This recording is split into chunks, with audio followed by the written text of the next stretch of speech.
14ویں منزل عزیب الحجانات۔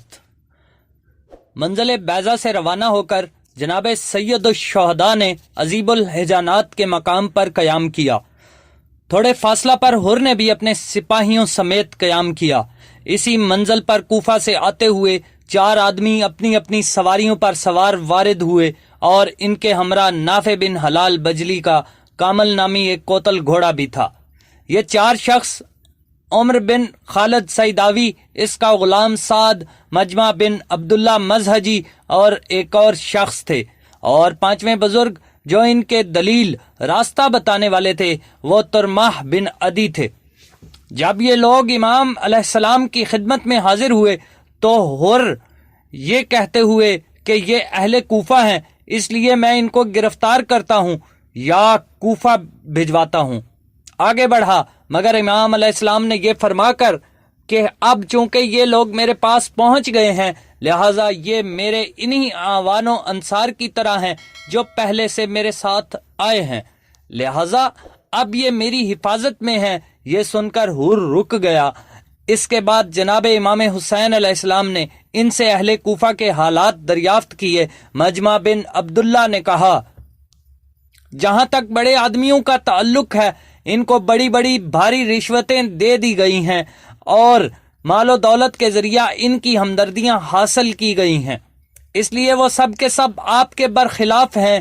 باقی رہے عام لوگ تو ان کے دل تو آپ کی طرف مائل ہیں، مگر کل ان کی تلواریں آپ کے خلاف ہی میان سے باہر آئیں گی۔ اس کے بعد امام علیہ السلام نے اپنے قاصد قیس بن مسہر سیداوی کا حال دریافت کیا۔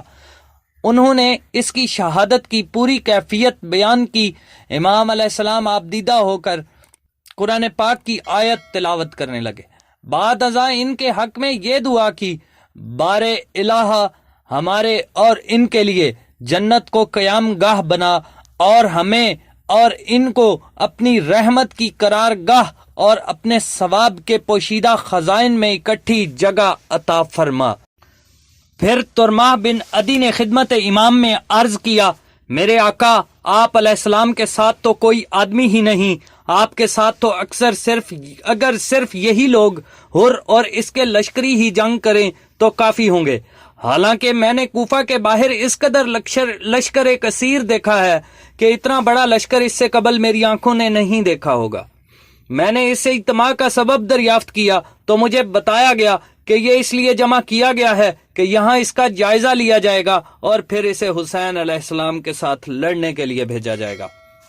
میں آپ کو خدا کا واسطہ دیتا ہوں، اگر ہو سکے تو ان کی طرف ایک بالشت بھی آگے نہ بڑھیے، اور اگر آپ کوئی محفوظ جگہ چاہتے ہیں تو ہمارے ساتھ ہمارے پہاڑ آ جایا پر تشریف لائیے، جہاں غثاء و حمیر کے بادشاہ اور نعمان بن منظر جیسے سلاطین بھی ہم پر قابو نہ پا سکے۔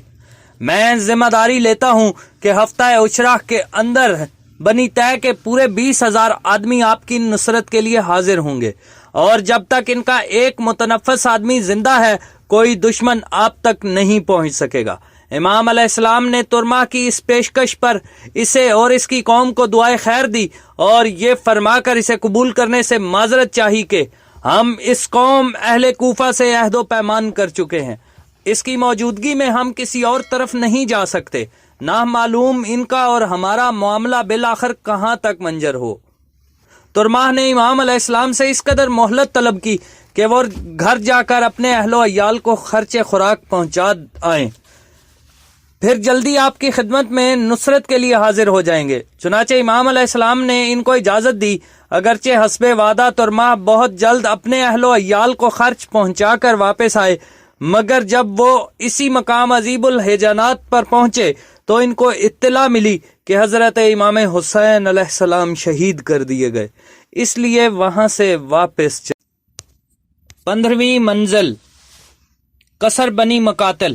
عزیب الحجانات سے روانہ ہو کر حضرت امام حسین علیہ السلام قصر بنی مقاتل کے مقام پر پہنچے۔ امام علیہ السلام نے وہاں قیام فرمایا، دیکھا وہاں کچھ خیمے نصب ہیں۔ دریافت کرنے پر معلوم ہوا کہ یہ عبید اللہ بن حر جعفی کے خیمے ہیں، جو کہ کوفہ کے مشہور شاہ سواروں میں سے تھا۔ امام علیہ السلام نے حجاج بن مسروق جعفی کو اسے بلانے کے لیے بھیجا۔ جب قاصد نے جا کر امام کا پیغام دیا تو اس بدقسمت نے کہا انا للہ و انا الیہ راجعون، میں نے تو کوفہ اسی لیے چھوڑا تھا کہ جب امام حسین علیہ السلام کوفہ میں داخل ہوں تو میں وہاں موجود نہ ہوں۔ میں ہرگز نہیں چاہتا کہ وہ مجھے دیکھیں یا میں ان کو دیکھوں۔ قاصد نے خدمت امام میں حاضر ہو کر تمام ماجرا بیان کیا۔ امام علیہ السلام خود بنفس نفیس چل کر اس کے پاس تشریف لے گئے اور اسے دعوت نصرت دی، لیکن عبید اللہ نے اپنے سابقہ کلام کا اعادہ کر کے امام علیہ السلام کا ساتھ دینے سے معذرت ظاہر کی۔ امام علیہ السلام نے دوبارہ اسے اس سعادت کے حاصل کرنے کی دعوت دی، مگر اس کے بخت نے یاوری نہ کی اور اس بدقسمت نے اس سعادت کو حاصل کرنے سے انکار کر دیا اور ٹال مٹول سے کام لیا۔ بالآخر امام علیہ السلام نے فرمایا اگر تم ہماری نصرت نہیں کرتے تو کم از کم خیال رکھنا ان لوگوں میں سے نہ ہونا جو ہم سے جنگ کریں گے، کیونکہ جو شخص ہماری آواز استغاثہ کو سنے گا اور پھر ہماری نصرت نہیں کرے گا وہ ہلاک و برباد ہو جائے گا۔ اس نے کہا البتہ ایسا ہرگز نہ ہوگا۔ اس کے بعد امام علیہ السلام اٹھ کر واپس اپنی قیام گاہ پر آ گئے۔ تاریخ شاہد ہے کہ جب تک عبید اللہ زندہ رہا اس سعادت سے محرومی پر کف افسوس ملتا رہا اور وہ امیر مختار کے ساتھ انتقامی کارروائیوں میں شریک بھی ہوا تھا۔ اسی مقام پر امام علیہ السلام کی عمرو بن قیس مشرقی اور اس کے چچا زاد بھائی سے بھی ملاقات ہوئی۔ آپ علیہ السلام نے ان سے دریافت فرمایا کیا تم میری نصرت کے لیے آئے ہو؟ انہوں نے عرض کیا ہم کثیر العیال آدمی ہیں اور ہمارے پاس لوگوں کی امانتیں ہیں، نامعلوم انجام کیا ہو اور کہیں لوگوں کی امانتیں ضائع نہ ہو جائیں۔ ان سے بھی امام علیہ السلام نے بالآخر وہی نصیحت فرمائی جو عبید اللہ کو فرمائی تھی کہ دور ہو جاؤ، نہ مجھے دیکھو اور نہ میری آواز استغاثہ کو سنو، ورنہ جو اس آواز کو سنے گا اور پھر نصرت نہیں کرے گا تو خدا اسے آتش جہنم میں منہ کے بل اوندھا لٹکائے گا۔ جناب امام حسین علیہ السلام نے رات قصر بنی مقاتل میں گزاری۔ رات کے آخری حصہ میں جناب نے وہاں سے کوچ کرنے کا حکم دیا اور روانگی سے قبل آپ کے حکم سے کافی پانی ہمراہ لیا گیا۔ چنانچہ قافلہ رواں ہوا۔ ابھی تھوڑا راستہ طے کیا تھا کہ جناب سید الشہداء کو انا للہ و انا الیہ راجعون والحمد للہ رب العالمین پڑھتے ہوئے سنا گیا۔ 2-3 دفعہ آپ نے ایسا کہا۔ شہزادہ علی اکبر نے جو گھوڑے پر سوار تھے آگے بڑھ کر عرض کیا بابائے بزرگوار ان کلمات کے پڑھنے کا سبب کیا ہے؟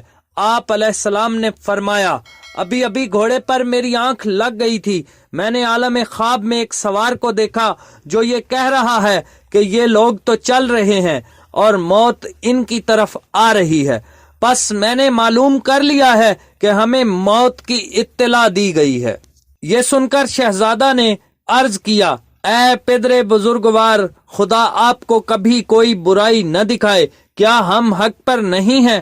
آپ علیہ السلام نے فرمایا اس خدا کی قسم جس کی طرف تمام بندوں کی بازگشت ہے، یقیناً ہم حق پر ہیں۔ شہزادہ نے کہا پھر ہمیں کوئی اندیشہ نہیں کہ حق پر ہمیں موت آ جائے۔ شہزادہ کا یہ جواب سن کر امام علیہ السلام نے فرمایا بیٹا، جو بہترین جزا کسی بیٹے کو باپ کی طرف سے مل سکتی ہے وہ جزا خدا تم